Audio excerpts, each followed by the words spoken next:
A Charles Paris mystery, A Doubtful Death, written by Jeremy Front from a story by Simon Brett. To allay stress and anxiety when I'm in between jobs, I've developed a simple mindfulness routine. Every day I think of 3 good things. Scotch. Mini poppadoms. Endeavour on catch-up. What a time to be alive. Charles! It was May, and I hadn't heard a peep from my agent since before Christmas, when he promised to get me seen for the show I was now watching and definitely wasn't in. Charles! 128 days since my last job. Charles! Downstairs! Are you downstairs? No, I'm downstairs. I can't find my phone! When I'm in work, life's peaceful between me and my semi-detached wife-cum-landlady. Down there! When I'm out of work, the first few weeks are a phony war. No actual fighting, but I carry a gas mask in the event of an air raid. I bet it's in your room. Why would your phone be in my room? I'm going to look. That's my room. There are rules of engagement, and hostilities always begin with a sortie into enemy territory, There are 3 dinner plates under the bed. followed by a skirmish over a neutral zone. As you've got time on your hands, will it kill you to clean the bathroom? Combat finally ensued when Francis invaded the sitting room with an unhelpful, helpful suggestion.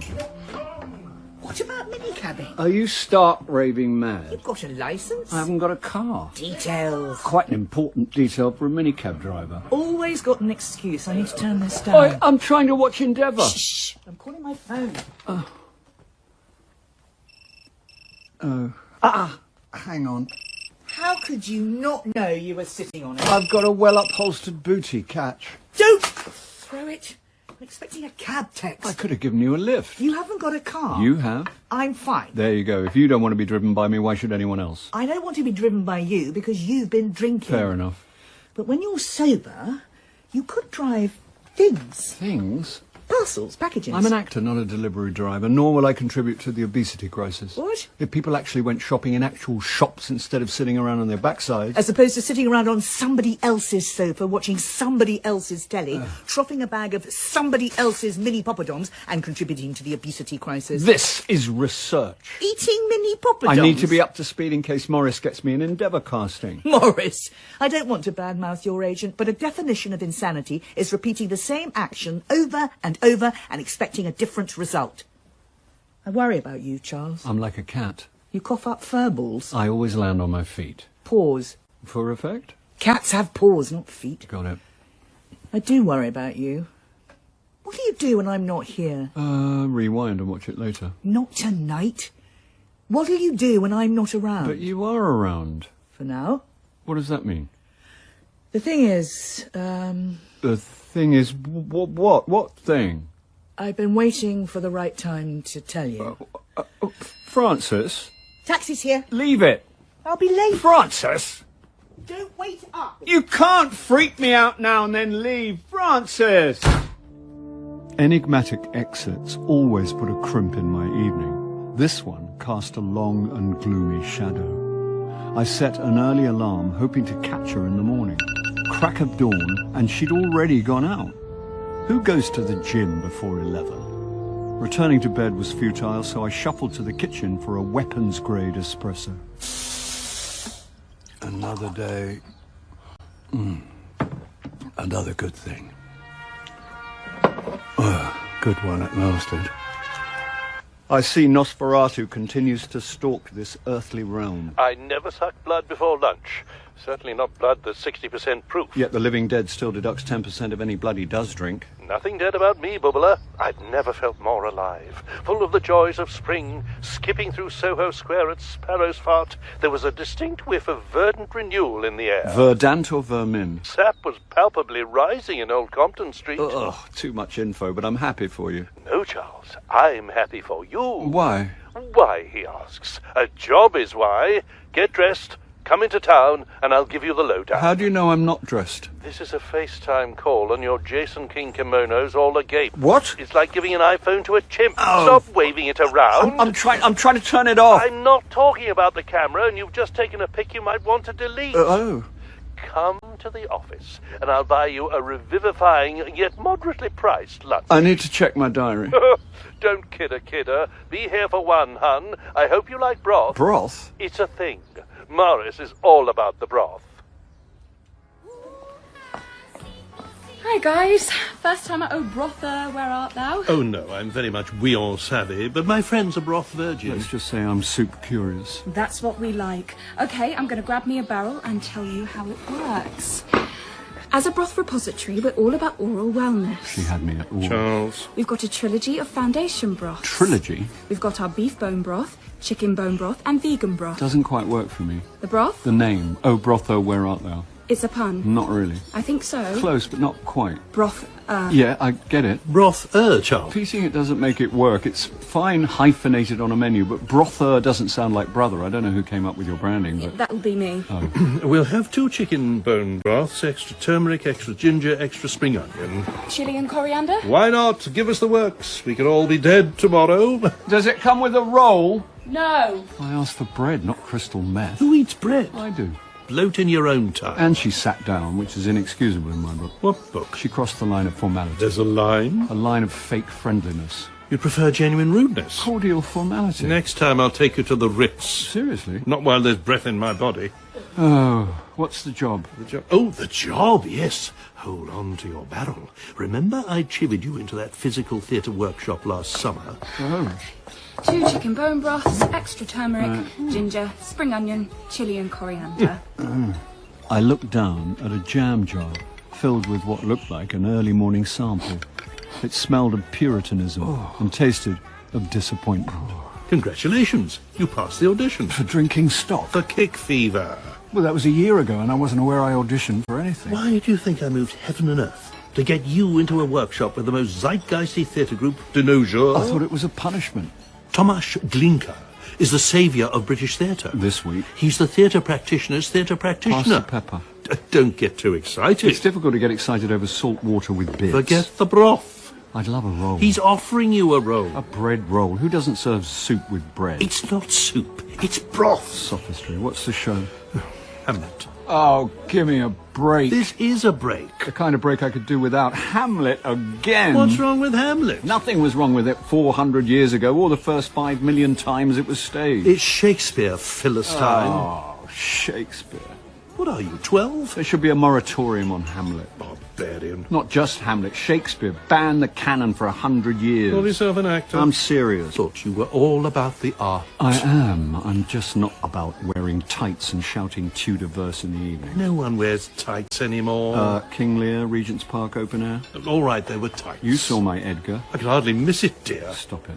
I walked onto that blasted heath looking like Professor Warlowski. Oh, I thought the eccentric dancing was part of your characterization. It wasn't eccentric dancing. A wasp got into my doublet. Well, kick fever don't do doublets or tights. And as you're so averse to Tudor verse, you're in luck. Glinka's detextualizing the play and reimagining it as a visceral, audiovisual assault on the senses. Have you been possessed by the spirit of Quentin Letts? Can't you get me an endeavour? I want to be a supercilious don in a single-breasted tweed sports jacket, nice pair of flannel trousers, good brogues, slightly scuffed, but clearly bench-made by a proper Northampton bootmaker. Come on, Maurice, I was born to play an academic. I'm afraid it's all academic, this season's cast. They're already filming. But if it's Oxford you fancy, that's where Hamlet's opening. Which theatre? They've taken over a disused boatyard by the river. Oh, of course they have. What's the part? Polonius. The one who gets stabbed in the arras. Here endeth Paris's knowledge of Hamlet. I know Hamlet. Doobie-doobie-doo. To be or not to be. Whatever. This'll be a game changer for you. Kick fever are critic proof. Time Out was salivating over their 120 days of Sodom. Oh, you put me right off my broth. And believe me, that's saying something. Give me strength. I suppose I'll have to do it. You don't have to. Ah. But if you don't, it may be time for us to part company. If you don't do it, I'll rent your room. Not you, too. Kick fever, Charles. Kick fever. You're buffering. Yentob didn't imagine on them. Is that a euphemism or street slang? They're just a theatre company. They're theatre makers. No, Francis. Builders are theatre makers, and as far as I know, Kick Fever are not in the construction game. I've agreed to the gig, so let's draw a line under it and get back to you. Me? What's wrong? Nothing's wrong. You said there was something. You were going to tell me, but you'd been waiting for the right time. When? When I was trying to watch Endeavour last night. Oh, last night. Who done it, by the way? Never mind who'd done it. What were you going to tell me?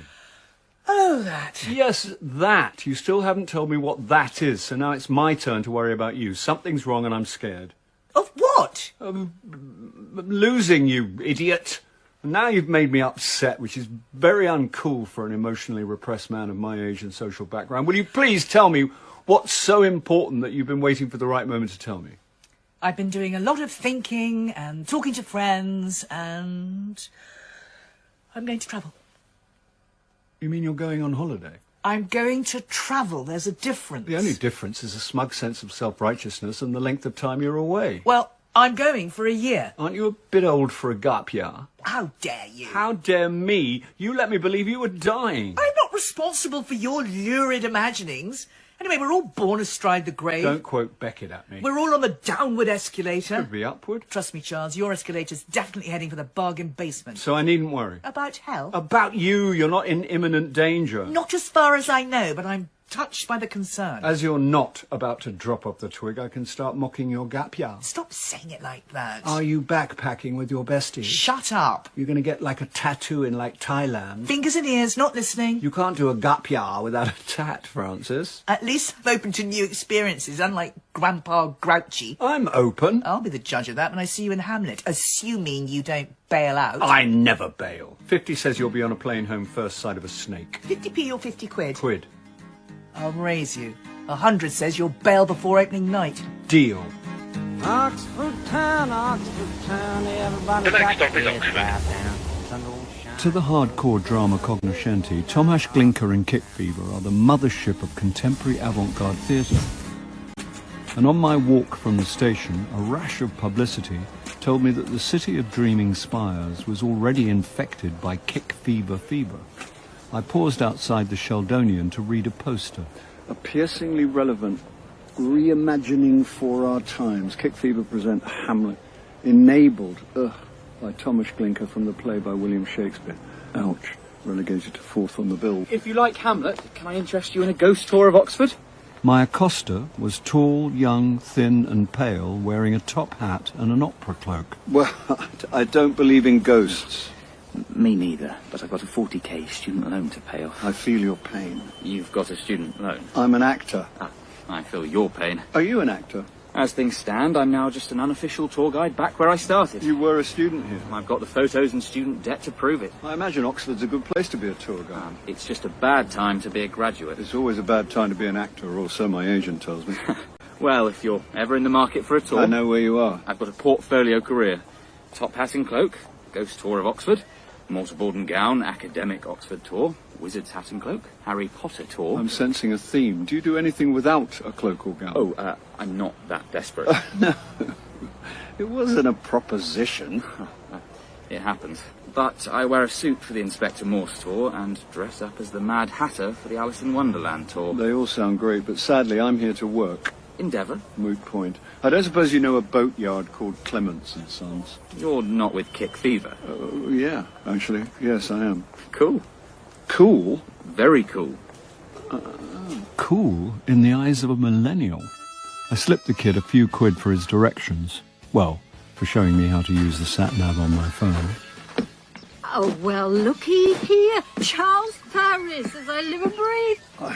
Like Marcel's Madeleine, the heavy scent of patchouli oil transported me back 40 years. Vicky Brewer Milne. Well spotted. You haven't changed at all. I'm looking for your guide dog. It's got to be what? I'm guessing 1976, Hornsey School of Art. Uncle Albert burns the barricades. Industrial happenings for industrial people. Remind me, did we ever smash the system? It's a long-term project, comrade. Hey, you got a light? I'm out of gas. Still smoking roll-ups. Here. Oh, still using a zipper? It doesn't run out of gas. And it's a design classic, like me. You mean vintage? Well, we're the same age. No comment. I'm so glad you're here. You only want me for my zipper. It's a relief to be with someone who doesn't wince when I light up.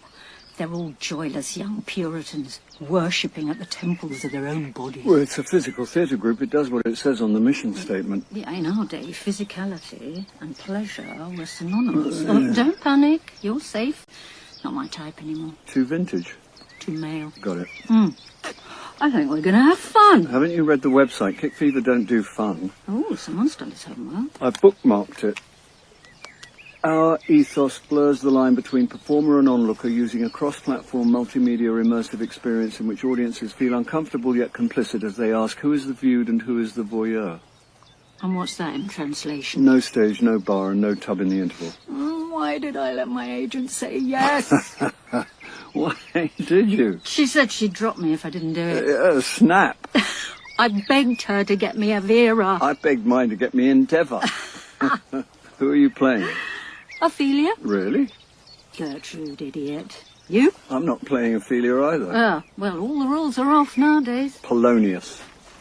Oh, look yonder, Polonius. Here comes your daughter, fair Ophelia. Hey, Charles. Oh, you know each other? We met at one of Thomas's workshops. Charles pulled a muscle because he refused to warm up with the rest of us. I learnt my lesson and ended up walking like Groucho Marx for a month. Jenny's too young for Marx Brothers references. No.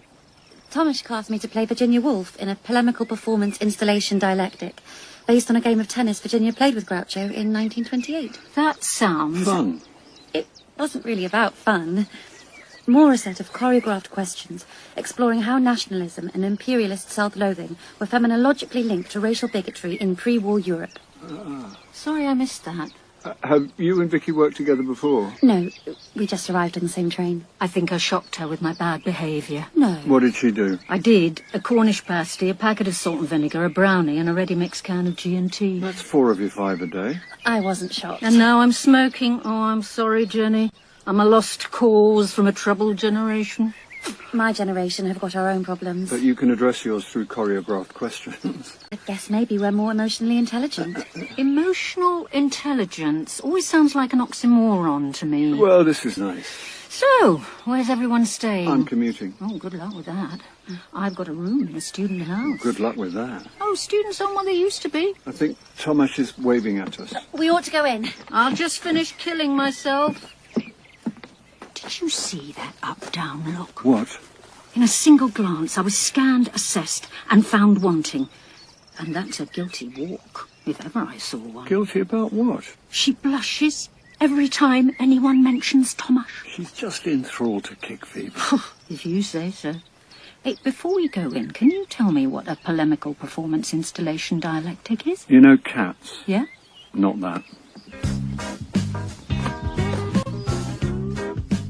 After a get-to-know-you, we were briefed by our visionary director, or as he preferred, performance practitioner and creative facilitator.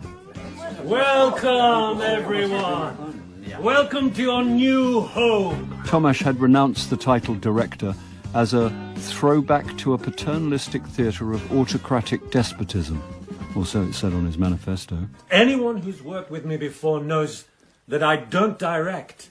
I guide. I facilitate. Vicky jabbed me in the ribs, causing me to snort coffee all over my lightweight, moisture-wicking dance trousers. Are you okay, Charles? No, pollen season. This is not a rehearsal room. It's a crucible, a laboratory, a circus, and above all, a safe space. A space to try things out, to experiment without fear of failure. Although failure's good, yeah? Failure's just success without the applause. It's through failure that we learn. Amongst the intense faces, saucer eyes and earnestly nodding heads, Jenny stared at Tomasz in a state of transcendental devotion, making me feel like an apostate in a cult religion. We're here to explore, to learn, to generate questions, to yield answers, to navigate our way through this crazy labyrinth. If only we had a sat-nav. What we do have is our bodies, our imaginations, our instinct, and this dog-eared old map. I've got it here somewhere. Oh yeah, Hamlet, by some guy called Shakespeare. Okay, so Take a few minutes, grab a drink, meet the family, then we'll reconvene. Well, yeah.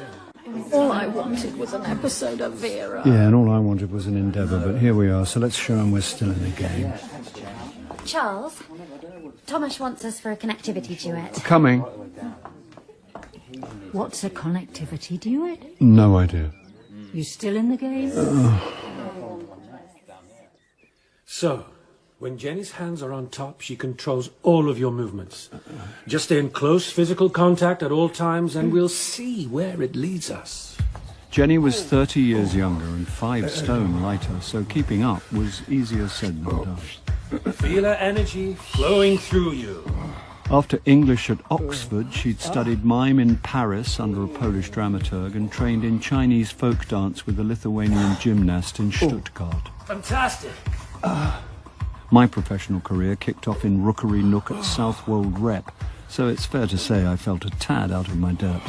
I'm sensing a high tensility between you. The only tensility I felt was in my right calf. You're like a suspension bridge in a hurricane.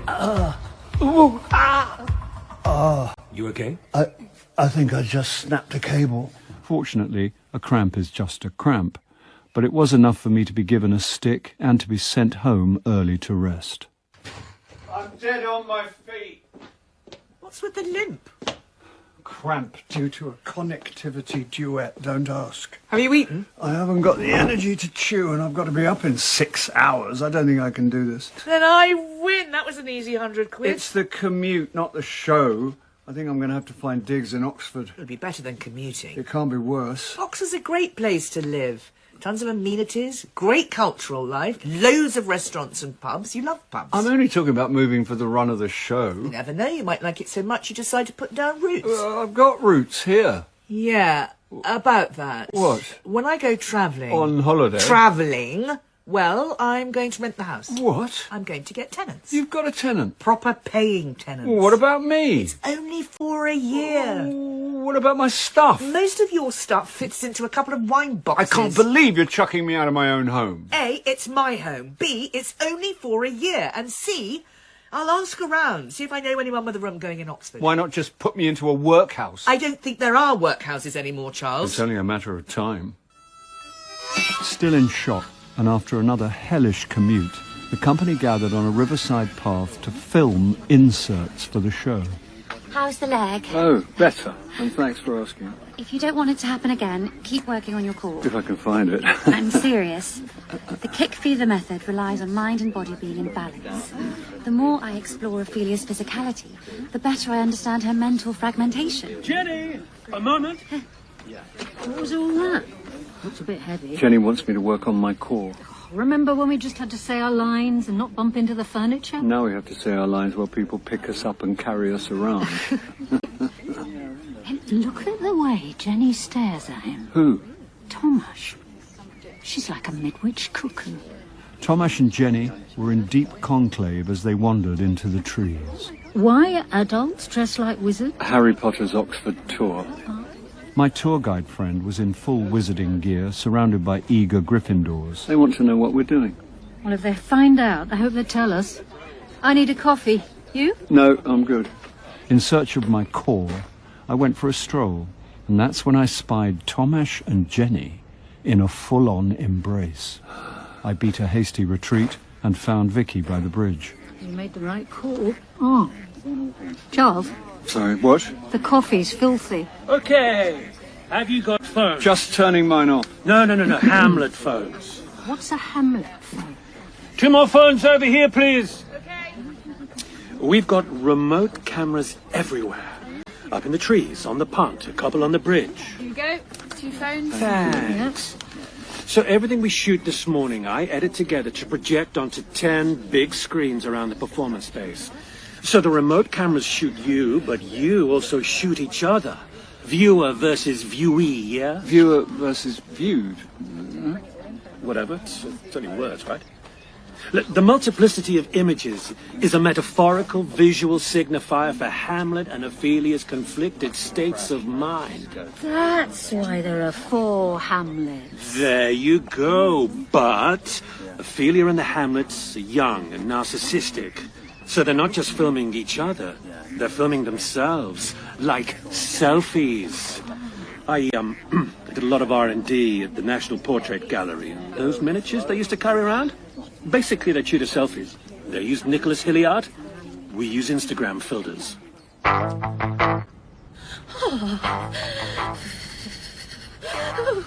What the hell is Jenny doing? Getting into the zone for her mad scene. She should try acting. Is she okay? She makes method actors look lightweight.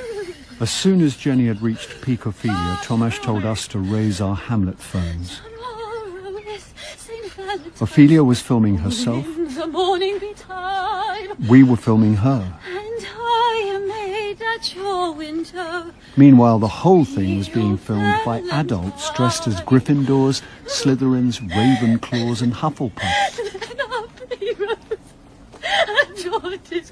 Ophelia may have been losing her mind, but overlooked by Hogwarts kids and a tour guide dressed as a wizard, the whole scene had a surreal, dreamlike quality. A psychological disintegration filmed by Fellini and Bunwell. Let in the maid, let out the maid, never departed. Never departed. She's dry. I don't think so. Never. Never. Never. At first I assumed Jenny's paroxysm was a creative decision, but I sensed unease amongst the cast. This is either genius or very scary. I think she's having a panic attack. Ashen-faced and hyperventilating with a 1,000-yard stare, Jenny's eyes were fixed on the bemused group of camera-wielding tourists. Never more. Jenny? Never more. Are you okay? Never more. Tomasz approached her, arms outspread. Don't touch me. He jumped back as Jenny pushed past him and ran barefoot, sobbing into the trees, while tourists applauded as she disappeared from sight. That was either an award-winning performance or something much, much darker.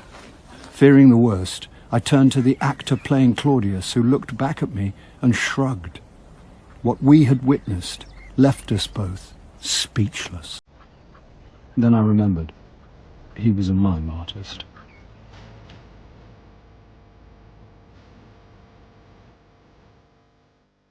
In episode 1 of Charles Paris, Charles was played by Bill Nye, Francis by Suzanne Burden, and Maurice by John Glover. Dan was Will Kirk, Vicky Jessica Turner, Jenny Scarlett Courtney, Tomasz Ian Conningham, and the waitress Lucy Reynolds. A Doubtful Death was written by Jeremy Front from a story by Simon Brett. The director was Sally Avens.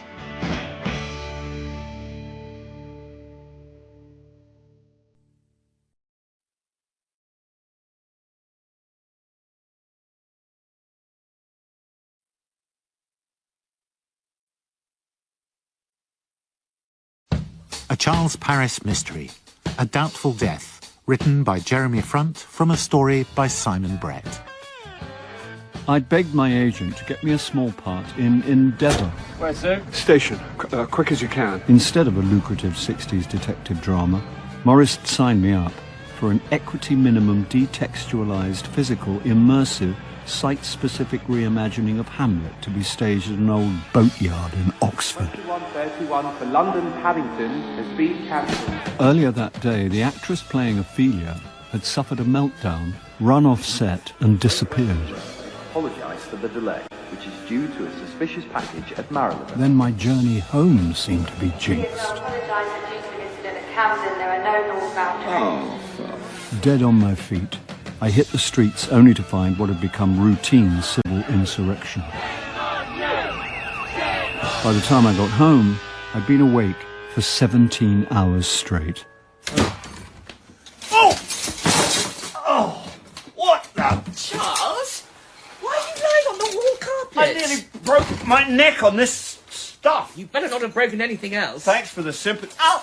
Ow! Something's digging into my... What's this? I think it's called a skewer peg. Well, it skewered me in the... One of my ex-students did VSO in the pool and she lent me some equipment. Couldn't she lend you a Sherpa to help move it to the attic?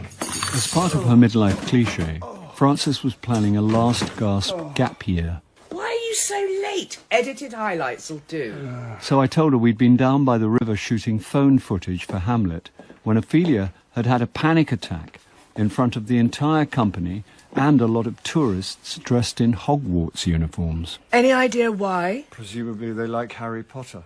Any idea why she panicked? At first I thought she was really in the zone. Jenny's one of those process actors, very intense.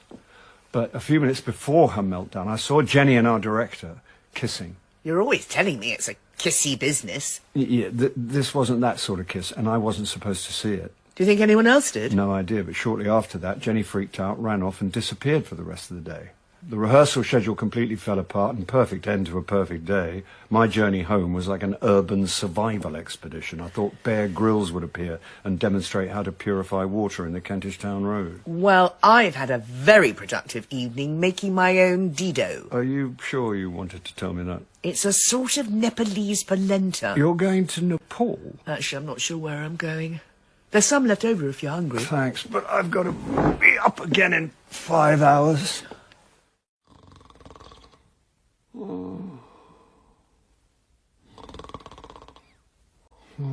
It's 5:43. Time for prayer for the day with Canon Ballantyne Park. Good morning. I know it's only rock and roll, but I like it. I bet you like it. And you know, I'm pretty sure our Lord would have liked it too. Another day, another crack of dawn start if I was going to make Oxford in time for rehearsals. Hold that train!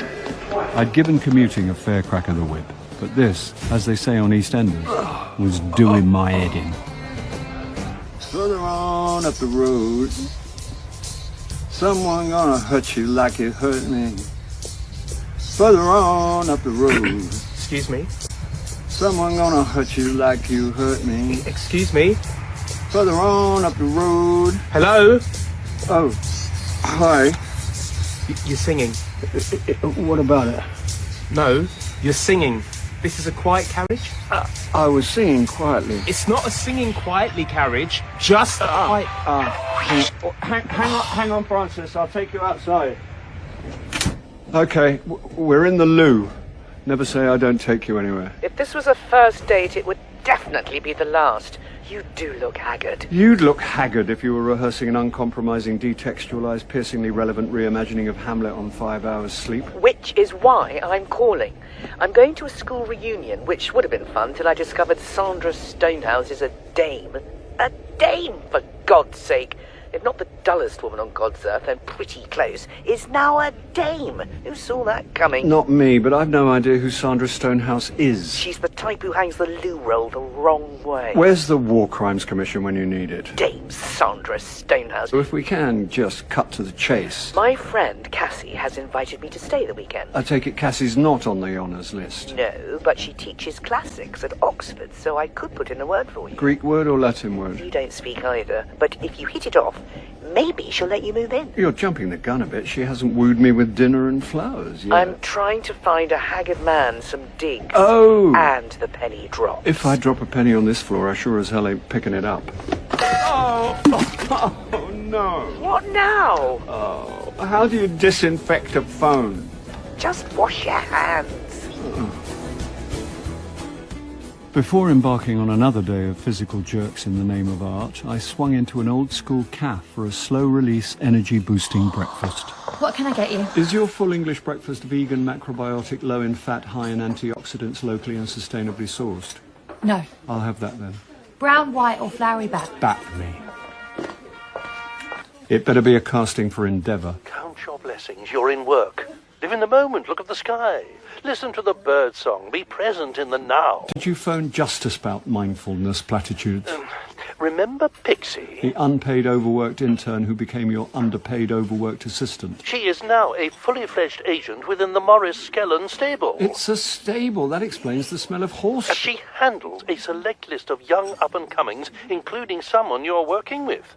Jenny. Somehow I thought you were going to say that. We're having trouble getting hold of her. Really? Her phone keeps going to voicemail, and Pixie doesn't want to bother Tom Ash, so I said I'd check in with you. Find out if all's well? I haven't seen her since yesterday. Oh. Not since she ran away. Oh, God, what did you do? She didn't run away from me. She had some sort of panic attack. That is a concern. OK, Charles, thanks. I'll pass it on to Pixie. Ciao. Whoa, don't just hang up. You didn't sound all that surprised when I said she'd run off. Has she got form? No, nothing like that. But? In confidence, she has had anxiety issues. She's an actor. No, she told Pixie there was a man. When isn't there? No, an actor called Nick. But this one was worse than most. Needy, jealous, possessive. Jenny realized he was trying to control her life, so she dumped him. But he wouldn't stay dumped. Eventually she went to the police, who hauled him in and gave him a restraining order. You think he's broken it? Well, according to Pixie, it was all past tense.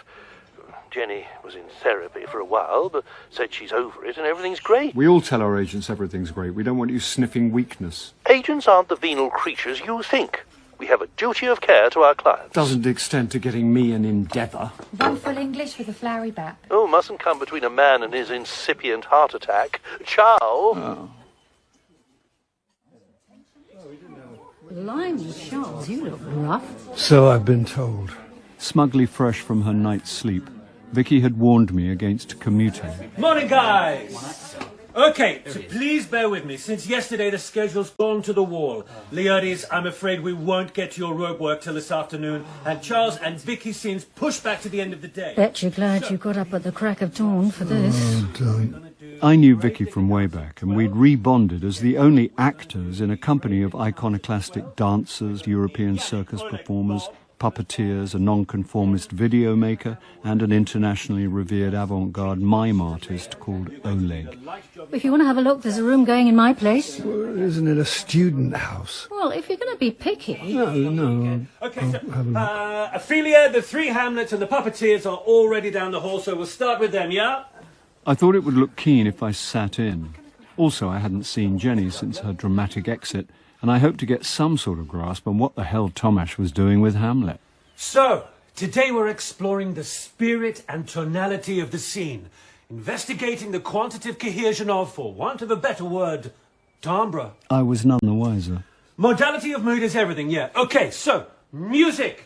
Draped and veiled in a shroud, Ophelia was held aloft and moved from hand to hand like a human past the parcel, over the heads of the two men and one woman, playing 3 of the Hamlets. Try to maintain a core of ontological intent. The 4th Hamlet was a life-sized puppet, whose operators made her spacewalk upside down above the action, symbolizing... no, not a clue. Explore the space. As 3 Hamlets lowered Ophelia into a sort of fish tank sarcophagus, Puppet Hamlet removed her shroud, and for the first time I realized that Ophelia wasn't Jenny, but her understudy, Zoe. Where's Jenny? Search me. After yesterday's meltdown, I wouldn't be surprised if she's walked. Okay, now we're beginning to cohere. Who's the woman in the baseball cap? That's Serial Jones. The cook? Oh, she was an actress. Really? She jacked it in to chop onions on telly and flog millions of tie-in cookbooks. What a sellout. Fame, fortune and food when she could be prancing around in a derelict boatyard. Ah, but is she happy? She looks happy. With that nose, she looks like the Little Mermaid. And those are not the cheekbones she was born with. You didn't like it when Jenny gave you the up-down look. It's not the same at all. You said you'd just been scanned, assessed and found wanting. Look, I'm not judging. I just remember when she was 10 years older. Vicky. At least my face isn't fixed in a permanent expression of perky surprise. The question is, what's she doing here? Well, keeping an eye on her husband. Who's her husband? Did you never pick up Hello magazine? If it was humanly possible to care less about celebrity culture than I do, I would. Serial is married to Tomasz. By the time my brain recalibrated to accommodate the unlikely pairing of avant-garde theatre maker and TV cook, the rehearsal stroke exploration stroke investigation had come to an end. Okay, let's break for lunch. Got a second, Zoe? Tomasz led the understudy to the green room, while everyone else disappeared, leaving his wife to try her luck with the coffee flasks. I can never get the hang of these things. It's twist and press action. You have to twist this bit and then press that bit. Twist and press. Yeah. Oh, thanks. Well, don't thank me till you tried it. I'm Charles, by the way. Serial. Well, yeah, I know. I'm with Tom. You probably get asked this all the time, but... Oh, it's a set. What is? People always want to know if we film in my kitchen, but it's all shot in a studio on an industrial estate in Acton. Oh, well, no, actually, I was going to ask if anyone really needs to de-seed a tomato. Oh, not in my world. I'm so glad to hear that. So, are you in Oxford long? Just arrived, straight from the station. To watch rehearsals? I'm here as part of a publicity junket for my new book, Mouth. Good title. It gets to the point. I'm doing a personal appearance tonight at a bookshop, but thought I'd look in, see what Tom's doing with you lot. Is this your first time with Kick Fever? It is. He is a genius, you know. People bandy the word around, but Tom's the real deal. Well, you're a very talented couple. Well. Hey, you ought to get some lunch. Lunch smunch. On day one, I'd scoped out the best shortcut for a smoke and a drink, which was a fire exit leading to a waterside boardwalk. Oh, my phone! Was that me? Oh, you idiot! I'm sorry, Zoe. What were you doing? I didn't know you were out here. I thought you were inside with Thomas. Oh, what is it with men today? What? Why not just kill me? Sorry? My entire life is on that phone. Well, did you see where it went? It went in the river. Yeah, but maybe I can fish it out. I think if you put them in a bag Please, of rice... Charles, just stay away. Okay.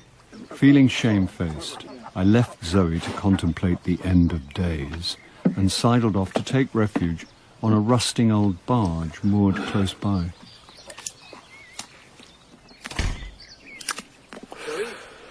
Peering over the top of a tarpaulin, I watched Thomas approaching Zoe. You okay? Not great, no. If it's to do with me... My phone's at the bottom of the river. Oh, no, that's... Yeah, I mean, that's awful. Only when we were talking and you left, well, I hope you didn't think I was being, you know... What? When I put my arm around you, it's easy to misread situations, especially in our business, and I wouldn't want you to think that I, Here you are. I'd, better get some lunch. Yes, off you pop. Can't work on an empty stomach. It was a bit unnecessary. Oh, I'm sorry. Awkward moment. Don't do this. How about I don't do this when you don't do that? What? You know what? Perving over every young actress in the company. Oh, you've got to stop these paranoid... Oh, no, don't you make out it's all in my imagination. We both know that's a lie. I wouldn't mind, but I'm bankrolling Kick Fever, and this is how you thank me. Oh, you really know how to twist the knife. Do you listen to yourself? I could kill you when you do this. I'm the aggrieved party here. First it was Jenny, and now this one.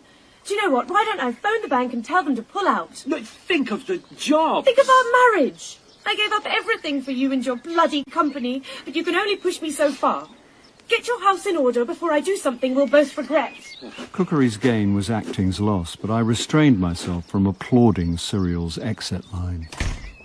I wasn't needed till the end of the day, so I strolled into town, wondering what she'd meant by something they'd both regret. Sneaking past the porters of a college the size and design of a medieval castle, I followed the sound of organ music to the chapel. Charles? What? There was a mental disconnect between the familiar face and the academic gown. It is Charles, isn't it? It's Pete. Pete Langley. I removed your infected appendix. Peritonitis.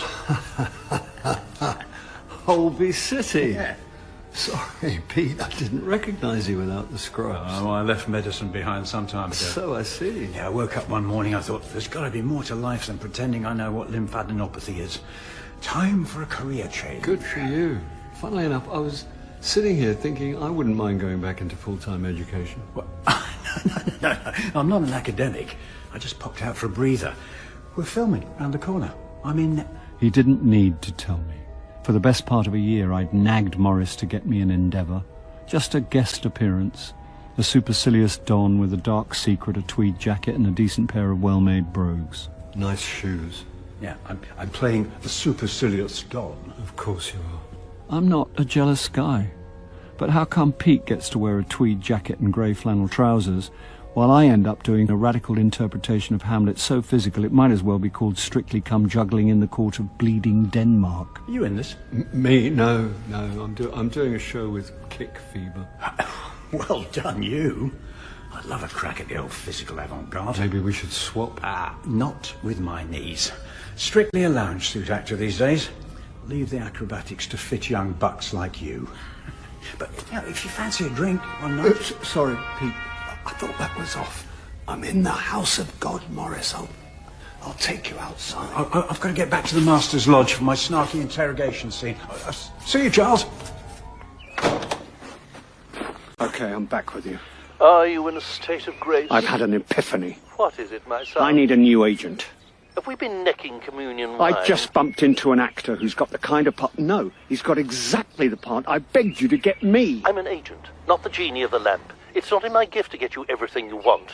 What's the show? Endeavour. Who's the actor? Pete Langley. Ah. Don't tell me he's one of yours. He's with the agency. If I knew exactly what an apoplexy was, I'd have one. I did my best for you. You mean for Pete? As you religious types say, I cast my bread upon the water. You're gluten intolerant. I fired an arrow in the air. That's Longfellow, not the Bible. Says the man who doesn't know what apoplexy is. I know what being taken for granted is. When you've calmed down, I've just had lunch with a producer, and over bone broth, I heard something surprising. I heard something surprising after our bone broth lunch. If you're not interested. I'm interested. Apparently, Kick Fever are in a spot of trouble. What kind of trouble? It seems uncompromising artistic integrity isn't doing much for their profit margins. Avant-garde theatre's never going to compete with mainstream box office. No, but in that world, Kick Fever are at the top of the food chain. But according to my chum, the last show just about broke even. Ouch. More often than not, they operated a loss. Aren't they subsidised? They were. Tomasz has a tendency to rub bean counters the wrong way, and he's fallen out with one arts administrator too many.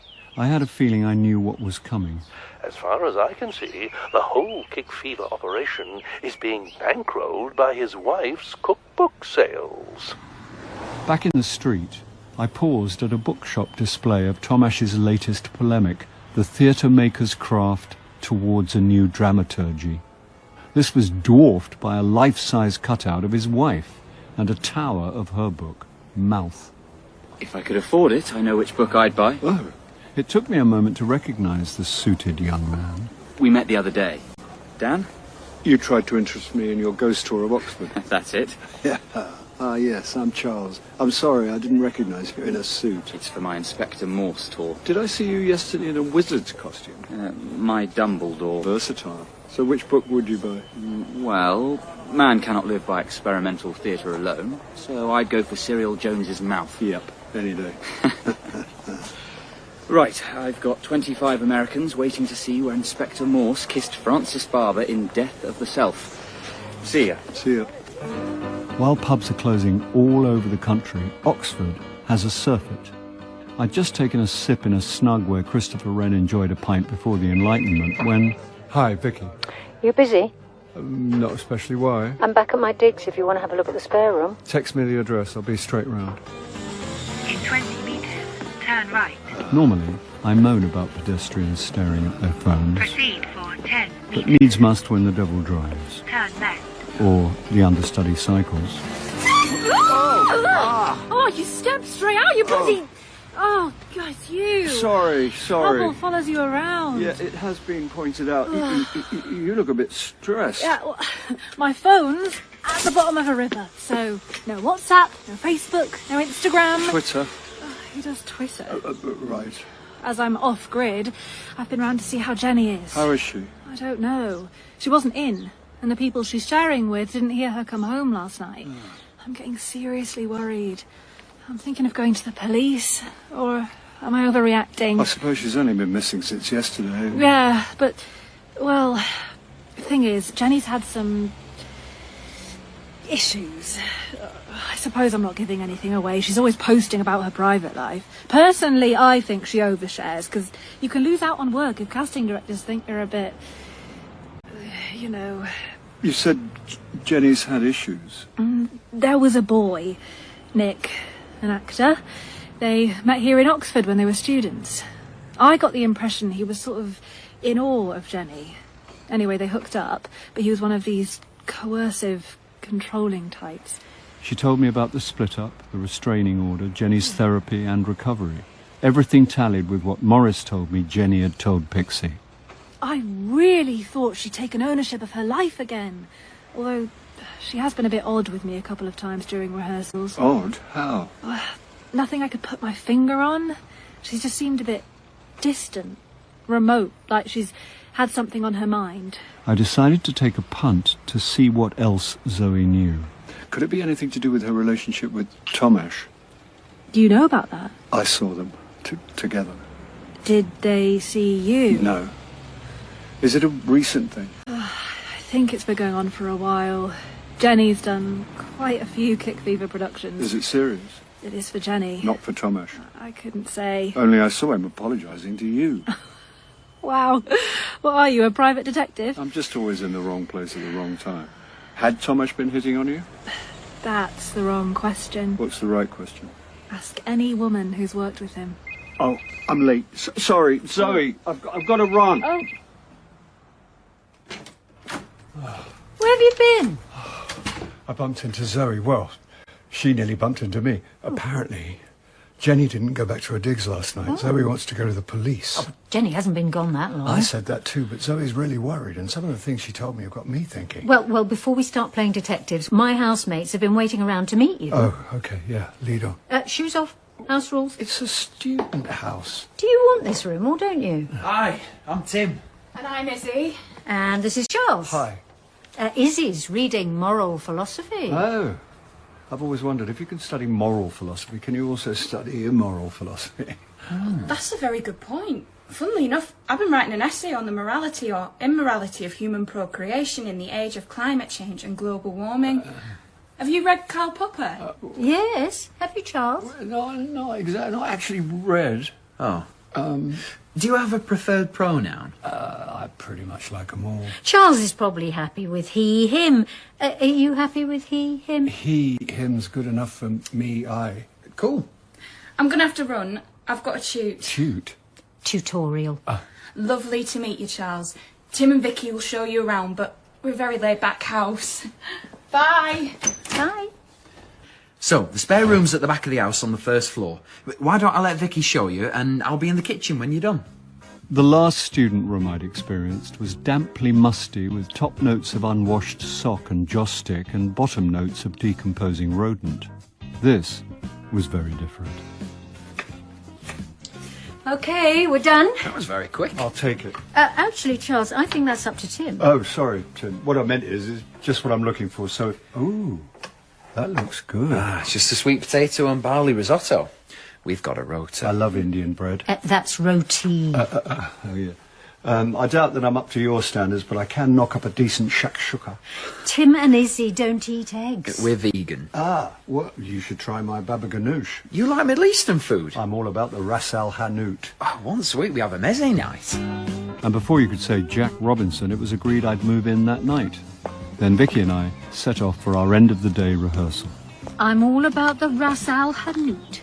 Try my baba ganoush. It's catnip to vegans. Charred aubergine dip. Yeah, I know what it is, but can you make it? I can learn. There's bound to be a recipe in Mouth. Mouth? Cyril's new cookbook.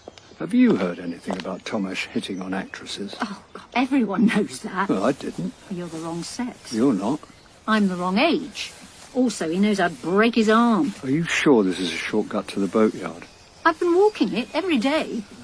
We were only a mile out of the city centre. But as Vicky led me across a wide-open meadow, I could have been anywhere. What about stuff? What stuff? Well, your toothbrush, towel, change of clothes. I'm a man of simple needs. You mean you wear the same clothes for a week? I can pick up a toothbrush after rehearsals, then nip back to London for more clothes at the weekend. Better pick up a copy of Mouth while you're at it. Don't want to get caught on the hop if you've called up to make baba ganoush. Oh, turn right, here. We crossed over onto a riverside path shaded by a canopy of green willow. Something's going on up ahead. It's probably students. They go a bit crazy after exams.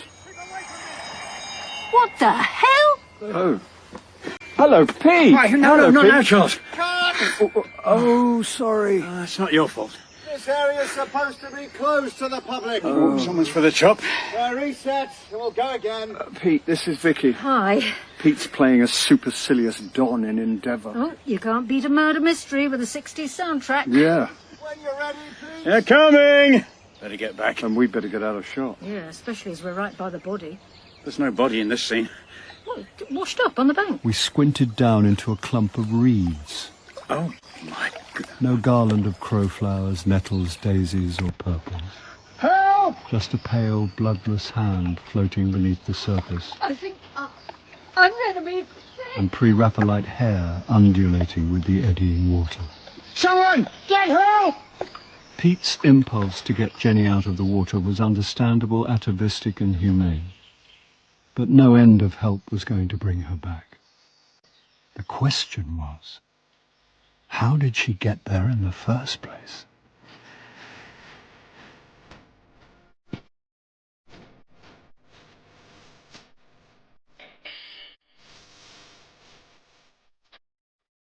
In episode 2 of Charles Paris, Charles was played by Bill Nye, Francis by Suzanne Burden, and Maurice by John Glover.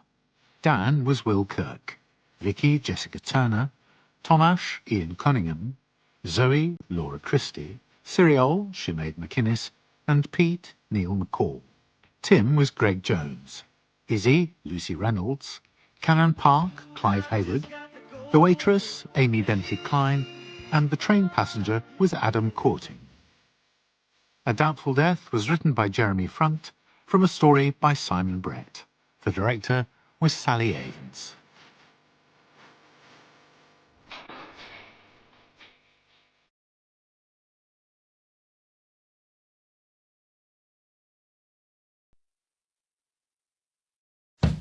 A Charles Paris Mystery, A Doubtful Death, written by Jeremy Front from a story by Simon Brett. Half bottle. Getting digs in Oxford for the run of Hamlet was supposed to take the pressure off me. Better make it a full. Of course, that was before I found the actress playing Ophelia floating face down in the river. Actually, a litres better value. It was going to take more than a comfy bed and 10 minutes of mindfulness to get the look on Jenny's face out of my head. If you want value, the Ugandan gin's a bargain. I didn't know they made gin in Uganda. Hey, we sell it as cooking alcohol. Strangely attached to my eyesight, I stuck with a Caledonian blend plus 20 low tar. By the time I arrived back at my new digs, it was pushing midnight. The place was silent, and my clean-living student housemates fast asleep as I crept up to my bedroom. Wrung out and exhausted, I'd forgotten to buy a toothbrush, but necessity being the mother of killing two birds with one stone, I poured myself a scotch, which doubled as mouthwash. Then opened the window to let some fresh air in and some bad air out. Smoking out of the window took me back to my teens, but it was my first night and I didn't want to upset my vegan student housemates. What a day.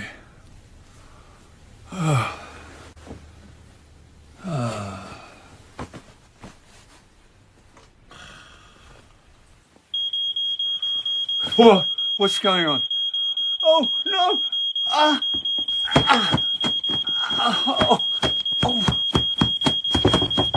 Charles, you alright in there? Fine. What's happening? Nothing. Tip, go back to bed. What's that noise? It's okay, Izzy. Smoke alarm. Is there a fire? I don't know. Is there a fire? No! There had been a fire, but I'd beaten it out with a desert boot, so the scorched duvet cover was exacerbated by the sole prints of my grubby-sized tens.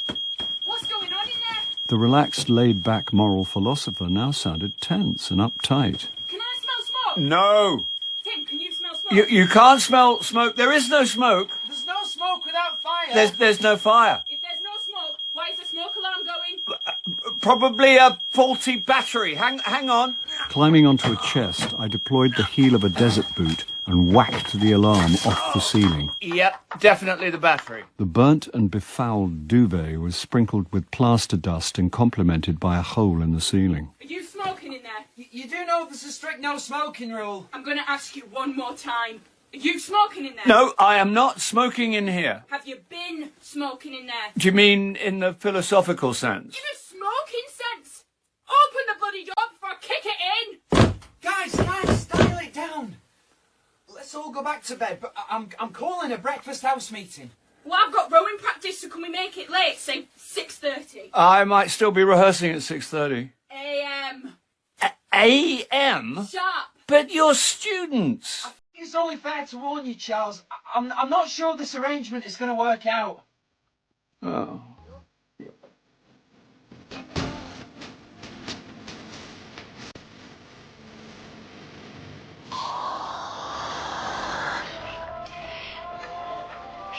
Never more have I needed your velvet and honeyed tones. Sorry, I must have got the wrong number. Very much the right number. And velvet and honey are a bad mix. I've missed you. Something's wrong. Nothing that can't be fixed by the warm embrace of the woman I love. You better go and find her. She lives in my heart. Tucked up next to the fatty deposits and clogged arteries.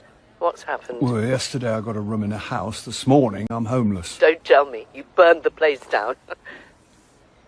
Charles? You said not to tell you. Charles. I smoked a cigarette. And? Maybe dozed off. And? Slightly set fire to the duvet. Oh, Charles. On the plus side, the smoke alarm worked. It was okay if I come home tonight. After finding Jenny's body, I really need a good You night's... found her body? Didn't I mention it? As an afterthought? I'm tired. You're weird. That may be true. What happened? We were on our way back to work and saw her floating in the river. That's horrible. You're telling me. Do you think she fell in? We'll see what the post-mortem says. She'd been through a pretty dark time. You don't think she took her own life? Well, she'd been in a controlling relationship. Apparently the man was given a restraining order, but according to people who knew Jenny, therapy had helped a lot. Who was the abusive man? They'd been students together, some actor called Nick.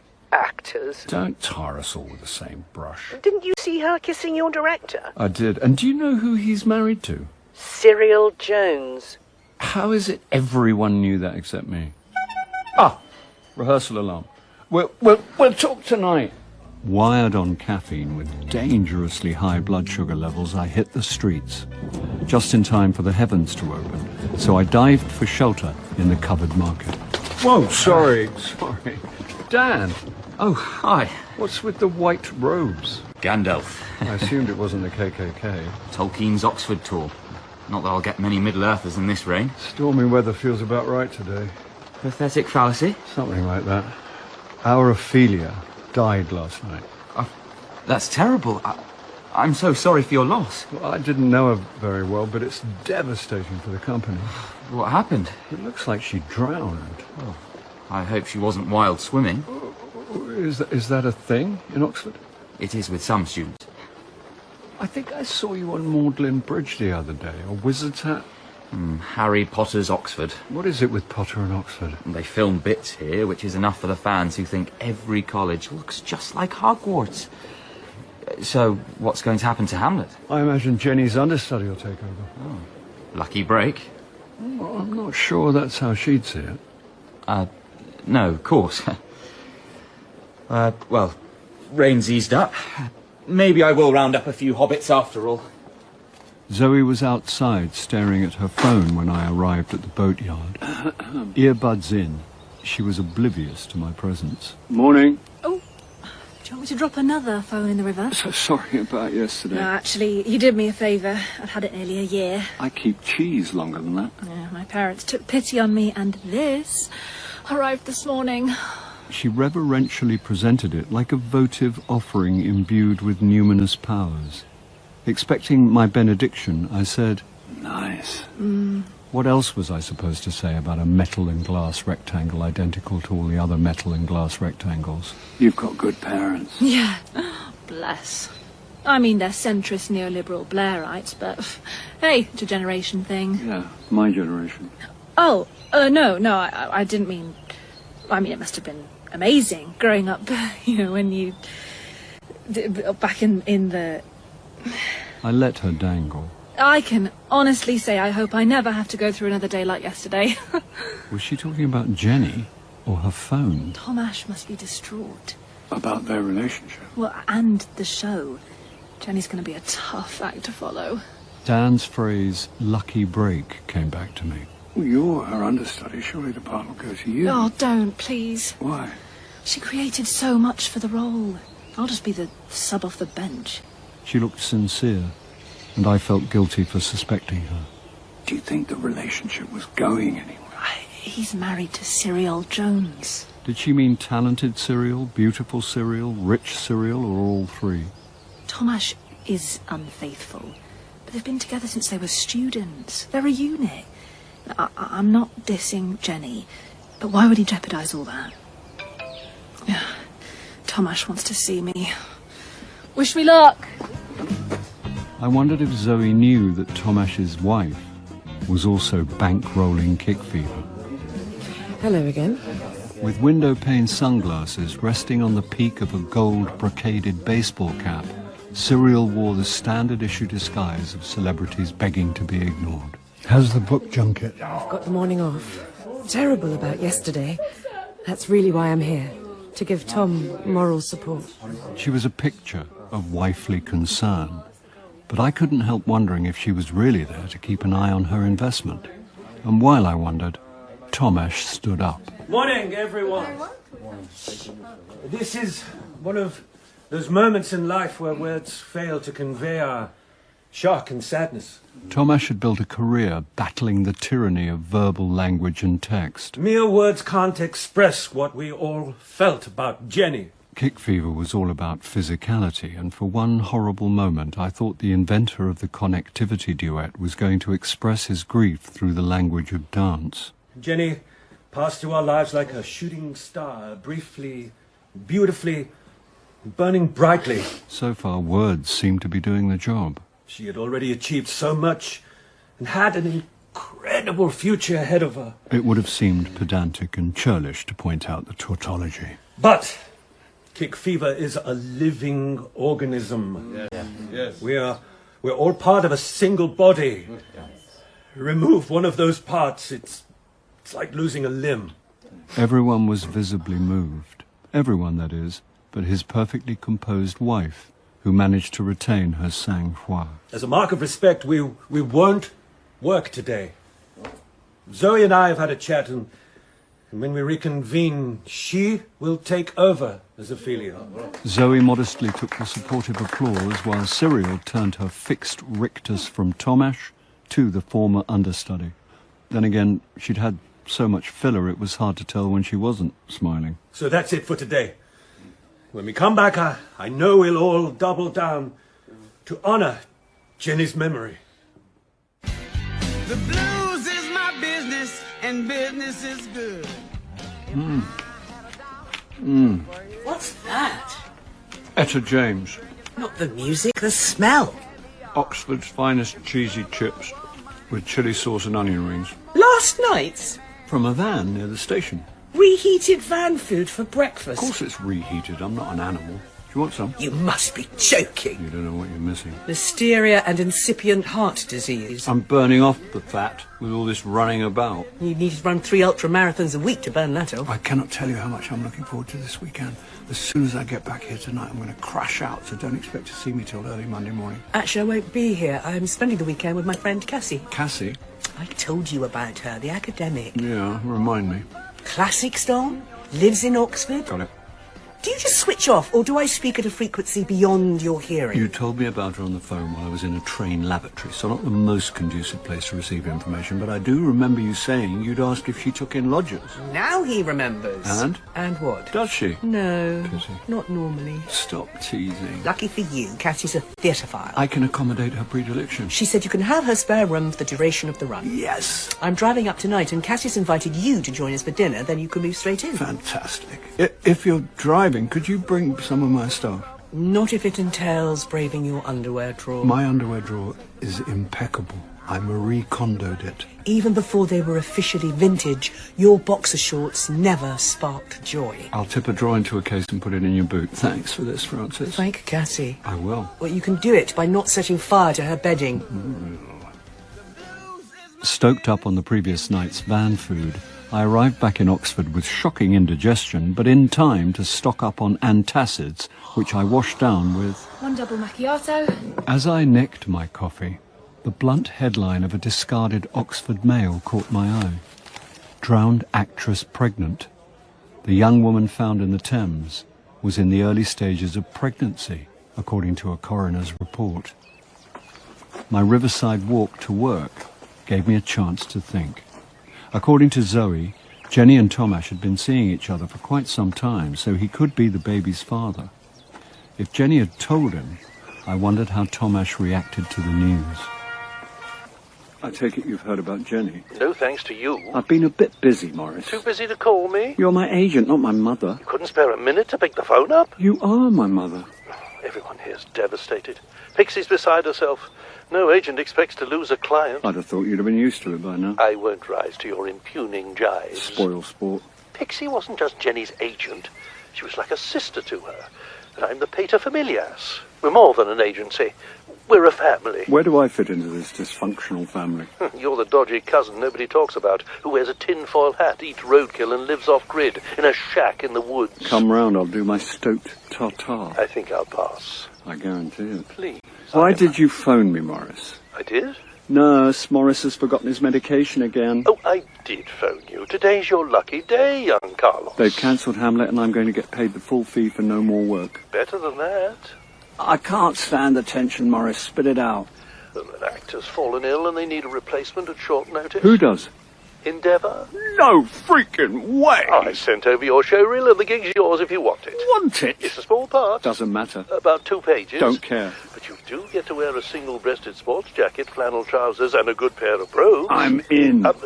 There's just one problem. Here we go. And not insurmountable for a man of your charms, but they're shooting on Monday, so Tomash needs to release you for the day.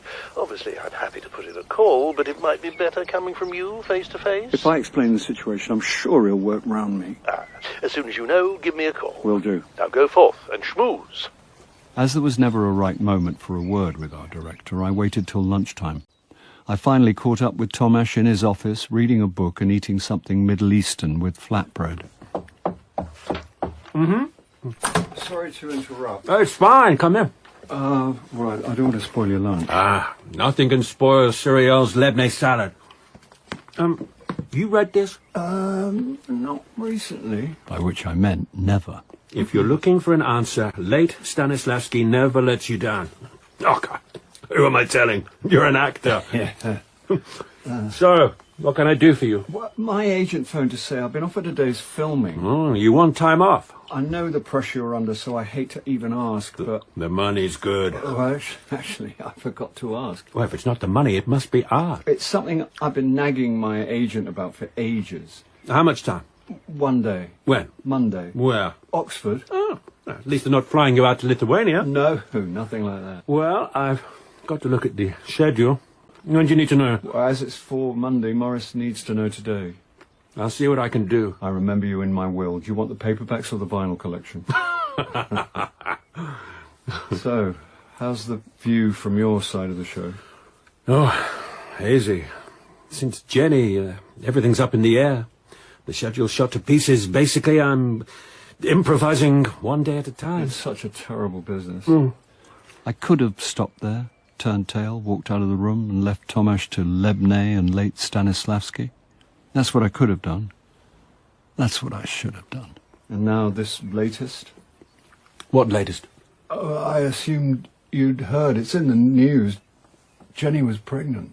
Tomash was either a good actor or his response was genuine and sincere. Then again, if you can fake sincerity, you can fake anything. Poor girl. As if drowning wasn't bad enough. It's just terrible. Particularly for you. Me? Well, you'd worked with her a lot.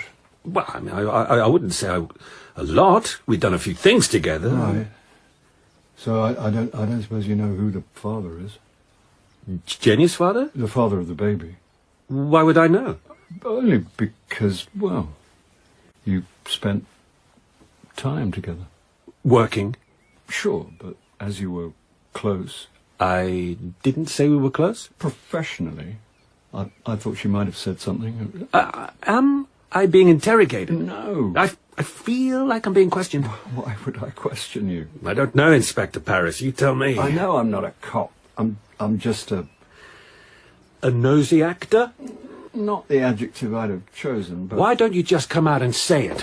What? He got up, crossed the room, then invaded my personal space. You know what? He was so close, I could smell spices on his breath. Why don't you just ask me if I was the father of Jenny's baby? Chili, cumin, coriander, harissa. Come on, Charles, that's what you've been ineptly fumbling towards. I'd have preferred competently fumbling. I am married to a brilliant, talented, wonderful woman. She was also a woman I'd overheard berating him for his serial infidelities. Why would I jeopardize my marriage for a fling? You wouldn't be the first. In case you've been living on Mars, that sort of workplace behavior is no longer acceptable. We both know that doesn't stop it happening, and a brilliant, talented, wonderful wife might turn a blind eye to a flirtatious husband, but she'd have to be pretty angelic to tolerate him getting another woman pregnant. You've got it all worked out, haven't you? I wouldn't say all. Do you really think I'd kill someone to make a problem go away? What kind of monster do you think I am? The day Jenny disappeared, the day we filmed by the river, I saw you both. We were working! What I saw in the woods didn't look like work. Well done, Charles. You caught me out. Mea culpa. I'm a bad man and a bad husband, but I am not a murderer, and you are not a detective. If you were, you'd know that the police say Jenny died between 5 and 7 p.m. I was here rehearsing with you till nearly 7 and spent the rest of the night with my wife. Now, if you don't mind, I'd like to finish my lunch. Sure. About Monday? What do you mean, no? No one's more upset than me. Have you any idea how hard I pushed to get you this gig? I thought you just sent them my show reel. After months of chivying them, that was the easy bit. Don't give me a hard time, Don't Maurice. give you a hard time. You badgered me about Endeavour for a year, and despite your low opinion of my agenting skills, I've pestered to get you seen. And just when the plan finally comes together, I've got to go back to them and say you can't do it. Do you think I want you to? You had one job. All you had to do was schmooze. Even you can be charming when the wind's in the right direction. Well, it clearly wasn't today. You must have crossed Tomash. Rubbish. Never, kidder. I can smell when you're shooting me a line. Well, let's talk next Don't week. you dare hang up. I'm on my way to dinner at someone's house. What did you do, Charles? Nothing. What did you do? The conversation didn't get off to a good start. What did you do? I may have inadvertently accused him of murder. Maurice. Maurice? On my way to meet Frances, I noticed that Cyril was doing an 8 o'clock talk about her life and her latest cookbook, Mouth, at the Oxford Union. A pro like me wouldn't be allowed in. And anyway, I was having dinner at Cassie's charming Victorian house in North Oxford. Charles, I'm Cassie. Oh, get down.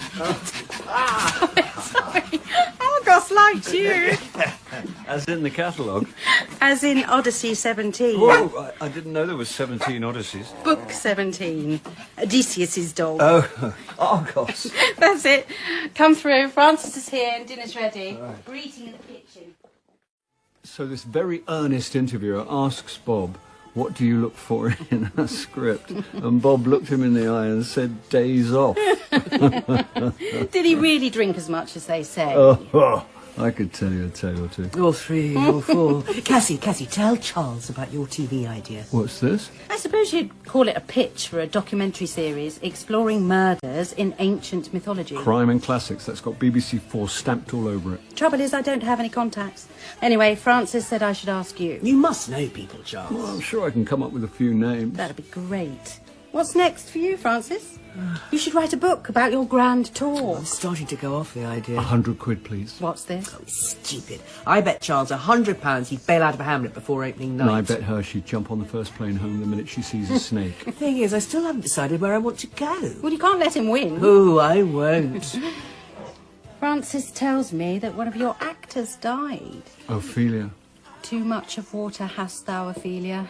And I've had too much wine. That was flippant. Well, I'd had the same thought. Life copying art. If Jenny's death wasn't bad enough, it sounds like she was also pregnant. Maybe a change of subject. Hey, you could ask Maurice to look at Cassie's pitch. If he ever talks to me again. Charles is in a long-term, passive-aggressive bromance with his agent. We've fallen out of love. What's he done this time? He got me a part in Endeavour. At last! But when I asked Tomash for a day off, I kind of suggested he had something to do with Jenny's death. Why would you do that? Do you suspect foul play? He does this. Too many crosswords, too much crime fiction. There's no such thing. You too? My guilty pleasure. Don't tell him that. He'll drag us both in. Oh, I'm already in. So, Charles, suspects? At first, I thought the understudy might have been after Jenny's role. Blind, toxic ambition, powerful motive. Come on, Cassie. Jealousy may be poisonous, but even Charles wouldn't kill for a part. Which brought me back to Tomash, who'd been having a long-term affair with Jenny. Could be the baby's father. He's also married to Cyril Jones off the telly. Unhappily married if he's been dining at a different table. Dining at a different table? He might not be unhappy. Some men are just... promiscuous, weak-willed, stupid. I'm staying out of this. I was going to say that some men never know when they're onto a good thing. No comment. Anyway, the police reckon Jenny died between 5 and 7, and Tomash was rehearsing with us all that time. What if the wife found out about the baby? TV cook kills actress in jealous rage. Apparently, after rehearsals, Tomash was with her for the rest of the evening. Right, who wants coffee? Always. Where did you see Cassie's coffee machine? I'm not fussy about a lot, but I can't stand bad Coffee? Charles? What's the time? 9:38. How long will it take to get to the Oxford Union from here? 20-minute stroll, 15 if you're in a hurry. I am. Fabulous dinner, Cassie, but if you'll forgive me... Charles! Well. Charles, were you at my talk? They wouldn't admit a ruffian like me. No, I've been out for dinner and I thought I'd grab a nightcap. Well, can I buy you one? Oh, actually, yeah. Why not? I could do with an unwinder. Here's to the success of Mouth. Cheers to that. Nice for Tomash having you around. I was jealous of that salad he was eating at lunchtime. I can give you the recipe if you like. Very much. He seemed a bit stressed. Goes with the job. But also losing a member of the cast. I know. He's put everything into Kick Fever. It's like a third member of the family. Tomash's baby. It was our baby. We started the company when we were young and broke and didn't know any better. Where did you meet? We were students together. 6 of us sharing a grotty house. They'd have all died of scurvy if I hadn't introduced them to fresh food. Cyril Jones, life-saving cook. Then Kick Fever took off, and... funny how we don't recognise real happiness till years later. Life is what happens to you when you're busy making other plans. Did you just think of that? It's John Lennon. Things change. People change. True. Lots of actors don't stay the course. My career just took a different direction. A very successful direction. I've been lucky. You're talented. Oh, I still get that yearning when I see you guys rehearsing. But I can give emotional support when things are tough. I can see Tomash is glad you're around. Good. He said he was relieved to go home to you the night that Jenny died. I wasn't in Oxford till the next day. That morning when you helped me with the coffee flask, I'd come straight from the station. Oh. And that's what I'd remembered at Cassie's house. Tom probably got into a muddle. It's been a stressful time. Well, even more so now we know Jenny was pregnant. Oh, he hadn't told you. I'm going to go now. It's, I hope, not something I've said. You seem to be suggesting that Tom was lying to me. I just repeated what he said to me, that he'd spent that night with you, but you didn't arrive in Oxford till the following morning. Whatever you think, Tom wouldn't harm anyone. Who knows what any of us are capable of in extremis? If Tom thought his marriage and his company was under threat... What are you talking about? You have been bankrolling Kick Fever, haven't you? Cyril's rigidly smooth face didn't easily betray emotion, but the eyes had it, and they teared up in the real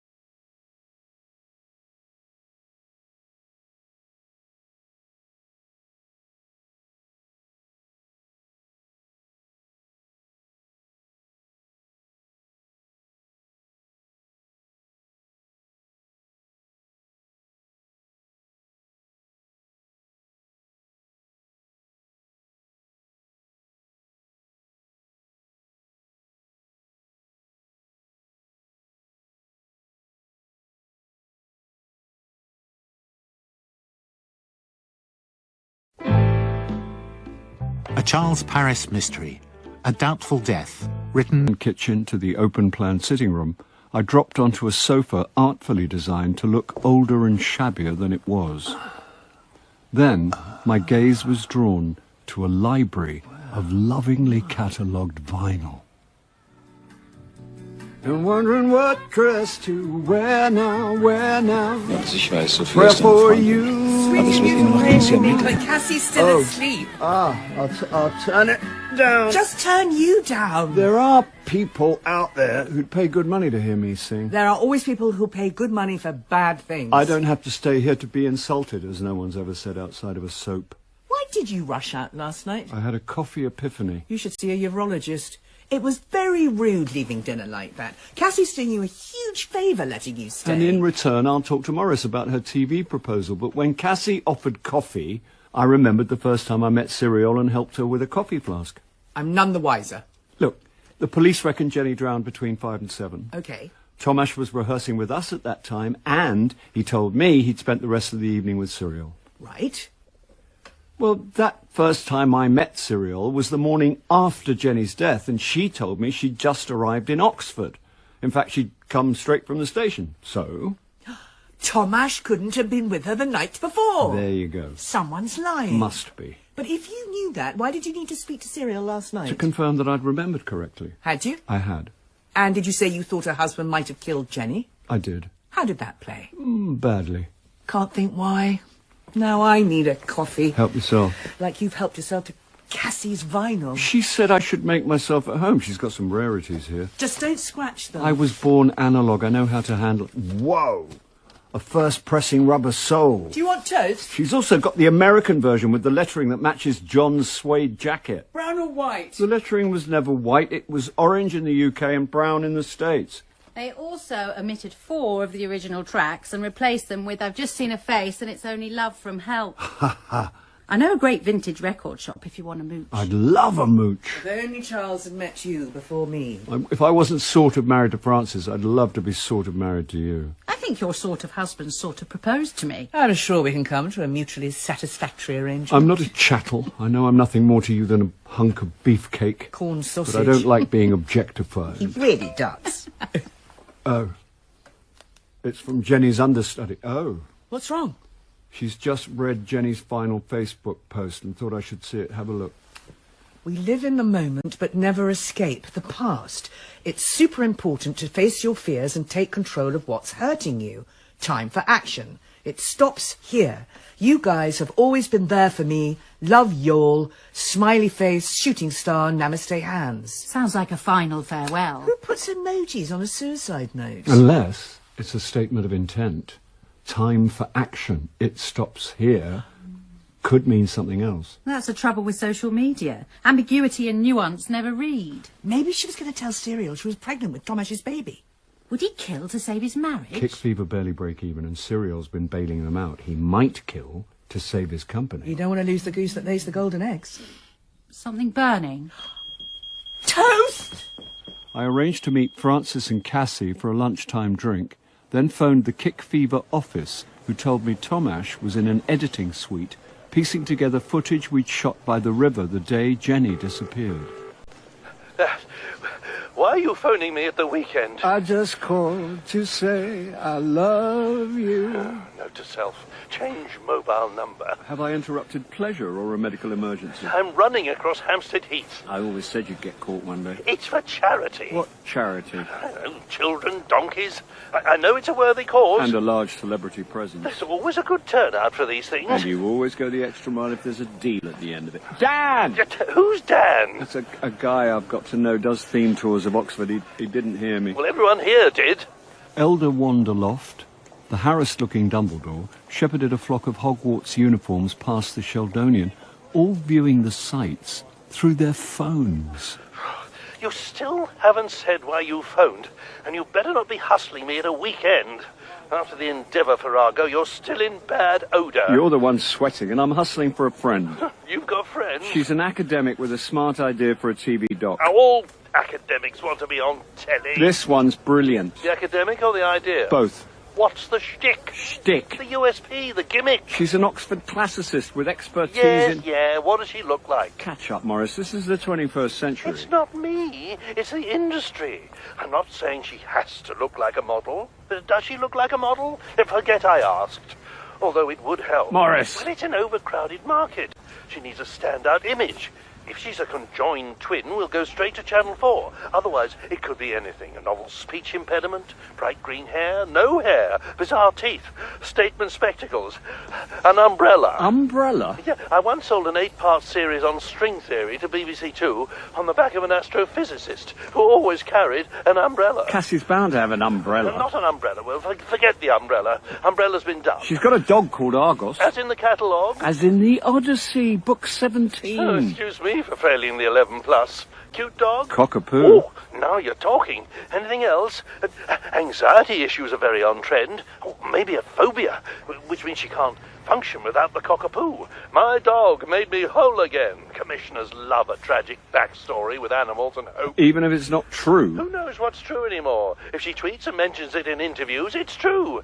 Tell her to send me a one-page pitch. One? Who reads two? And a photo of the dog. I texted Cassie, passed on Maurice's advice, then, good deed done, I headed over to the edit. I didn't expect to see you today. To what do I owe the pleasure? Tomash paused the playback. Freeze-frame black and white footage of the Hamlet cast on the riverbank. In the foreground was Jenny, moments before the panic attack from which she never returned. It was eerie to see her face again, eyes staring up at a distant point. What do you want, Charles? Want? Right, yeah. Have you spoken to Cyril today? Well, we woke up in the same bed. Did she say anything about me? Should she have done? We had a drink together last night after her talk. We were discussing the night Jenny died. I don't believe this. You told me you spent the whole evening together, but Cyril said she didn't arrive in Oxford till the following morning.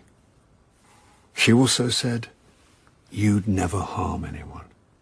But she's my wife, so she would say that, wouldn't she? Well... Whereas we're barely acquainted, but you obviously know me much better than the woman I've lived with for all these years. It doesn't alter the fact that the police say Jenny died between 5 and 7, and you were rehearsing with us till at least then, making the entire Hamlet company your alibi. Then why are you still pestering me? I'm just wondering why you said you'd spent the night with Cyril when she wasn't in Oxford. You've been watching too many police procedurals, and I don't mean to be rude, but this editing suite is costing me a fortune. Strictly speaking, isn't it costing Cyril a fortune? Oh, you have been doing your homework. You knew Jenny was pregnant, didn't you? I think she was more committed to the relationship than you were, so when she threatened to tell Cyril, it would have spelt the end of your marriage and kick fever. For someone who does a lot of thinking, you couldn't be further from the truth. Okay, how about I go and tell the police what I know and see what Don't! they think? You were rehearsing with us. You've got an alibi. But Cyril hasn't. I'd been so hung up on Tomash's motive, Cyril's hadn't occurred to me. Look, you know Jenny and I were... I liked her a lot, but the fact is, it was just... It wasn't going anywhere, and Jenny knew that. Well, I thought she did. Now, this may sound contradictory, but whatever else, I've always been devoted to Cyril. We vowed that no one would come between us. We don't have children, and so if Jenny had told her she was pregnant... You didn't know how she'd react, so you lied to give her an alibi. Looking back now, I don't know what I was thinking. It's ridiculous. Is it? I happened to overhear her laying into you about your infidelities. Has your wife never laid into you? Would she kill anyone? Face it, I'm punching way above my weight with a woman like Cyril. She needs me far less than I need her. Maybe I was wrong. Maybe I should have accepted Jenny's Facebook post as a final farewell to the world. I left him, looking at the reanimated Jenny, her lost, frightened eyes staring into the distance. Over here, Charles. This place is a rabbit warren. Tourists love it because it looks like something out of Narnia. In fact, C.S. Lewis and Tolkien used to drink here. I'd love to have been a fly on the wall. 2 tweedy men sipping pints and swapping notes on fairies, elves and talking beavers. I take it you're not a fan of mythic fantasy. I'm wizard intolerant. Thanks for talking to Maurice. I've already emailed everything to him. No point letting the grass grow. Television's slow enough. Yeah, he warned me. You've spoken to him? He's barely been off the phone. He's quite a character. Isn't he just? How'd it go with Tomasz? I'm starting to wonder if I should stick to acting. Or even start. Oi! Talking of actors, I've got something for you. I saw a photo of Jenny in the Oxford Mail, and I suddenly remembered seeing her in a very good student production of Antigone. Anyway, I kept the programme. Here. Very professional. Our student programmes were A4 photocopies folded in half. And this is Oxford. And the 21st century. There she is. Jenny as Antigone. I've got to admit, I don't know my Aristotle from my Euripides. Antigone's by Sophocles. See what I mean? She was the daughter of Oedipus, who fell foul of her uncle Creon and came a cropper. Succinct, but pretty much how I'd sum it up in a tutorial. From the slick production shots, it had clearly been a lavish modern dress production. The last photo was a full cast lineup. Bright, young, optimistic faces, all smiling at the camera. All, that is, except one. Who's the one in the combat fatigues? Front row. He played Hymen. Antigone's lover. That's it. But can you remember what happened to him? Comes to a sticky end. Stabs himself when he finds Antigone's hung herself. This Hymen's the only one not looking at the camera. So he is. Yeah, I spotted that. We're good at this. What about me? Is the world ready for a classics double act? The photo was taken 10 years earlier, and despite being drenched with Kensington gore, the young actor's face was familiar. What a waste. How do you mean? They were all pretty good, but Jenny really stood out. I looked at the key, front row, left to right. Nick Sheridan. Oh, sorry. Hi, Maurice. Oh. You say that to all the academics? Stop scowling, Charles. I'm not scowling. You look like a gargoyle. Yes, I'm interested. Yes. No, I'm happy for you to follow up. Actually, I'm with your client right now. Charles. Paris. Oh, for God's sake. Blood pressure, Charles. OK, I'll wait to hear from you. Here he is. It's Maurice for you. Sounds breathless. It's a bit noisy. I'll take him outside to the garden of ash. Are you still running? It's called multitasking. You should try it. I multitask. Simultaneous drinking and smoking doesn't count. Cassie's a charming woman. I see you're giving her the 5-star treatment. New customers always get the special offers as an incentive. Maybe I should shop around and change supplier. Oh, you won't find a better deal, but if you're unhappy with your service, feel free to contact our complaints department at www.kissmyarse.com. I think I'll pass. Have you heard of an actor called Nick Sheridan? Doesn't ring any bells. Ask Pixie. It's the weekend. You're available for Cassie. I'm sure Pixie's available for you. What's the name again? Sheridan. Nick Sheridan. Ask Pixie if Jenny told her the name of the ex-boyfriend. Carter Sedgwick Price. What? His agent, Nick Sheridan, 5'11", brown eyes, accents RP, Welsh, Yorkshire American, special skills, fencing, horse riding, scuba diving, agent Lily Sedgwick at Carter Sedgwick Price. How did you do that? Tim Berners-Lee invented a thing called the World Wide Web. It's all the rage. I know, Lily, if you want me to give her a buzz, we'll call it a thank you for hooking me up with Cassie. Laters! Having promised me a mooch, Cassie led me and Francis past the botanical gardens and into the Cowley Road, where we entered the Vinyl Countdown. Oh, Aladdin's cave. Thought you'd like it. He's died and gone to heaven. It's a temple of musical delights. Can you smell that? If they bottled it, I'd dab it behind my ears. Dust and mousewee. Cardboard and vinyl.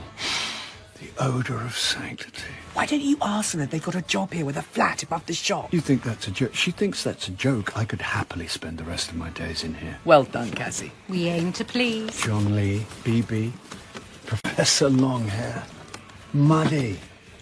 buddy. Look at this. I'm left, you're right, she's gone. Elvis, 1955. His third on the Sun label. Fourth. I love this woman. I don't know which one of you is the bigger I'll nerd. take that as a compliment. I don't think it was. This was the King's first single to get onto the national charts, but that's not the only thing that's interesting about it. What could be more interesting? Who knows what's on the B-side? Don't you love it when men ask you geek trivia? Academia's full of them. Anyone? No idea. Go on. Not a clue. You'll kick yourself. I don't know. Okay, I'll tell you.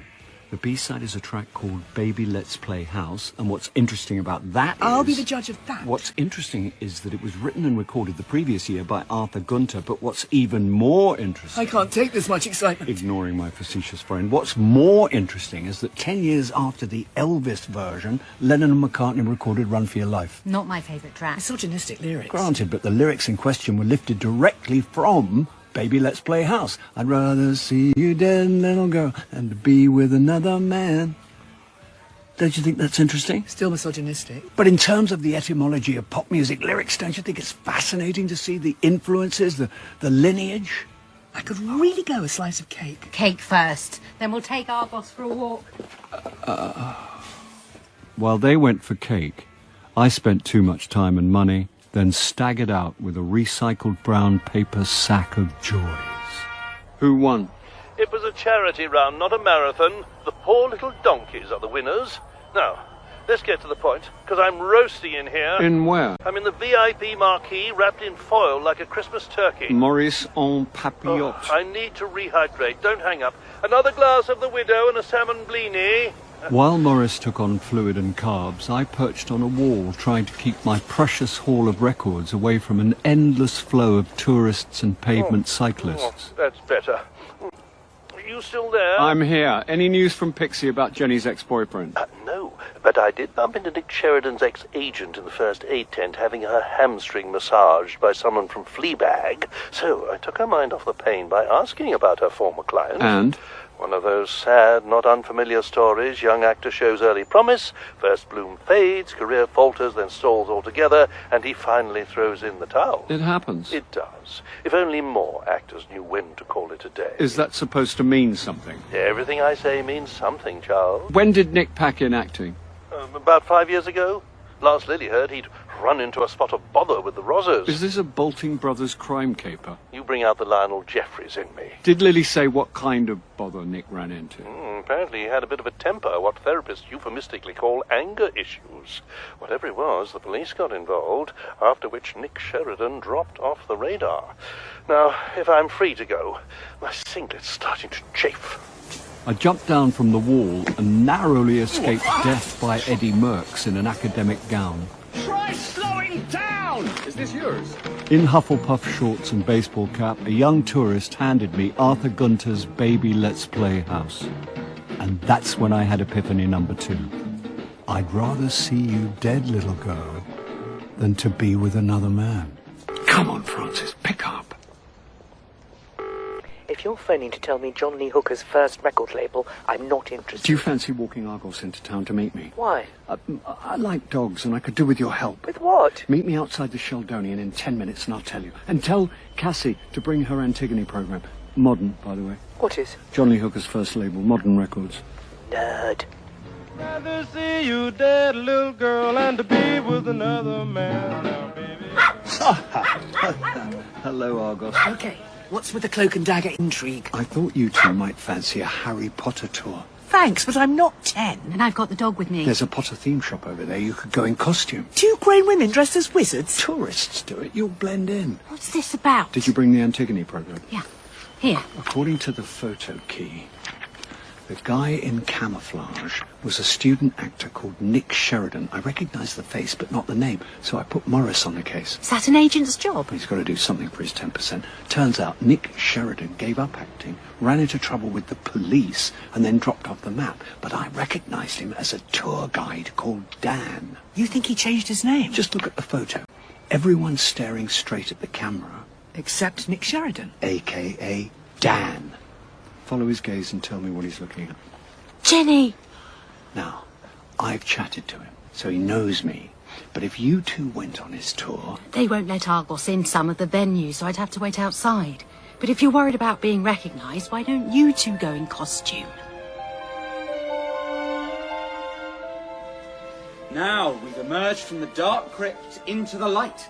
And if you look across the quad, you'll recognise the oak as the very tree where Mad-Eye Moody turns Draco Malfoy into a ferret. I suppose you've seen all the films. I was a teacher. I had to know what the kids were into. Now, I don't do this for everyone, but as you've been such a special group, before we finish, I'm going to take you up high for the best view of the city. Come on, follow me. I bet he does this every time. If you can fake sincerity, you can fake any... Ow, what's wrong? My polyester costume's generating so much static, my nylon beard's arcing. I thought I saw sparks in the undercroft. Much more of this and I'll be selling electricity back to the national grid. I'm not the only one who crackles when he walks. At least you look hot as Bellatrix Lestrange. I don't look hot, I am hot. And if you don't cool down, there'll be a lot of traumatised kids when Hagrid spontaneously combusts. The view from the top of the tower was breathtaking, if vertiginous. But I kept away from the parapet, and after several thousand selfies, the tour came to a natural end. Assorted Potterheads, if you've enjoyed the tour, please feel free to show your appreciation by leaving a spell in the sorting hat I've left at the bottom of the stairs. Mind your head on the way down. Thank you. We hung back as Dan ushered everyone through the low door. We're the last two. I know. Now what? Improvise. Ah, the two best costumes of the day. Apart from yours. Mine goes with the job, but yours... We're into cosplay. What? Right. Not in a weird way. No. I mean, it's not a sex thing. Right. No, right. Not that we're judgmental. Just mind your head when you go down. Sorry? Stairs. Stairs. Downstairs. Yes. Right. Thanks. See you at the bottom, me? Chummy? Privately educated. Well, looks like it's just you and me, Hagrid. Or should I say, Charles. You finally made one of my tours, and I must say, you really threw yourself into the theme. You heard the cosplay queen. I also don't judge. It's best not to. I mean, we've all done things we'd rather not be judged on, don't you think, Dan? Or should I say Nick? Why do I feel I'm about to be judged? With the door open, I'd felt pretty safe. But now, he stood with his back to my escape route. You've obviously gone to a lot of trouble to find out my name. What's this all about? You and Jenny were students together, weren't you? If you know that, you also know we were a couple. Here, let me show you something. He took me by the arm. Ow! Polyester costume. Having earthed himself, Dan led me to the parapet and pointed across the roofscape. We had a flat just over there. Two young actors starting out on life's great adventure. Of course, Jenny was far more talented. Not a good basis for a relationship. I accepted I'd never be on her level, but I could help steer her career. Even if she didn't want to be steered? You've probably heard all sorts of gossip and rumours. But the truth is, it didn't matter how much I encouraged her, Jenny had no self-belief. It was frustrating, infuriating. If she'd just listened to me, This may come as a shock, but we men don't always know best. Ah, okay. I didn't have you down as a beta male. Is that an insult? When did it become bad to be the good guy? Oh. But no, Jenny knew best, and the more I tried to help her, the more she pushed me away. Women don't usually report their partners to the police for being too helpful. Fine. They've obviously got to you. They? Who's they? I didn't kill her, Charles. There was a restraining order on you. It wasn't my fault she turned up in Oxford. I saw you on the bridge when we were filming. Yes. Did you see her kissing Thomas? No. That's when you decided you'd rather see her dead than to be with another man. I didn't see her with Tomash. I saw her, she saw me, and that's when she ran away. It was a panic attack. How do you think I felt when she confronted me that evening? She confronted you? She must have followed me down to the river, but with a restraining order on me, I don't want to go to prison, so I tried to back away. I'd never seen her that keyed up. She was manic. She kept coming at me, screaming about facing her fears and taking back control. That's when she went for me, so I pushed her away. You pushed her? Not hard, but she lost her footing and fell in the river. She must have hit her head on something. Didn't you try to help? I panicked. Alpha males don't panic. It was self-defense. A woman died. It was an accident. That's for the jury to decide. A jury will find me guilty. You can't run away from a thing like this. I'll walk away. And live with Jenny's death on your conscience. In time, I think I could. Well, I'm not going to let you find out. That decision's out of your hands. What? This is not personal, Charles. It looks pretty personal from where I'm leaning. I've enjoyed our little chat. You're insane! No one else knows what happened. They will when they post this online. Give me that phone! Leave her alone! Do as he says. A cockapoo? Seriously? Sick him off. Oh! No! Get him off me! Dan was right. After a jab, stitches, and a course of antibiotics, a jury did find him guilty. The soldiers' music and the rights of war. Kick Fever's physical, detextualized reimagining of Hamlet opened to Marmite reviews. Devotees thought it further proof of Tom Ash's genius. Detractors said it was all style and no Go content. bid the soldiers shoot.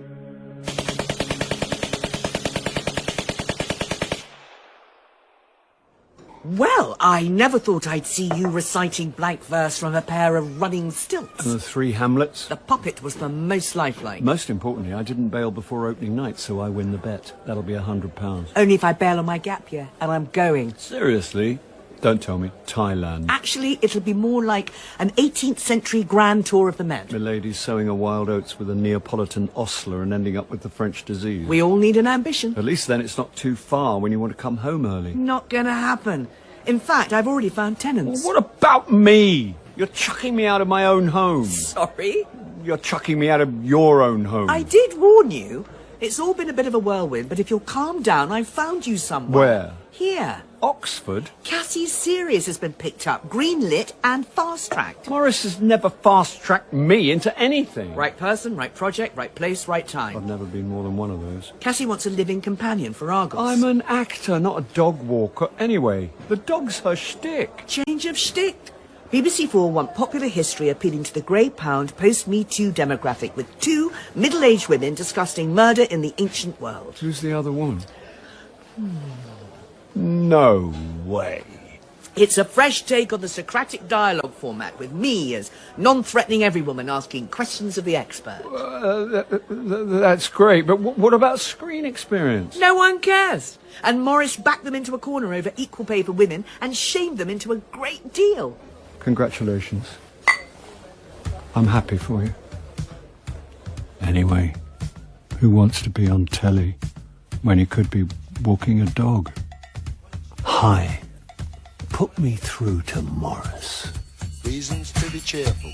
Part 3. In episode 4 of Charles Paris, Charles was played by Bill Nye, Francis by Suzanne Burden, and Maurice by John Glover. Dan was Will Kirk, Tomasz Ian Conningham, Cassie Heather Craney, and Fortinbras was Icky Elias. A Doubtful Death was written by Jeremy Front from a story by Simon Brett. The director was Sally Avens. 1, 2,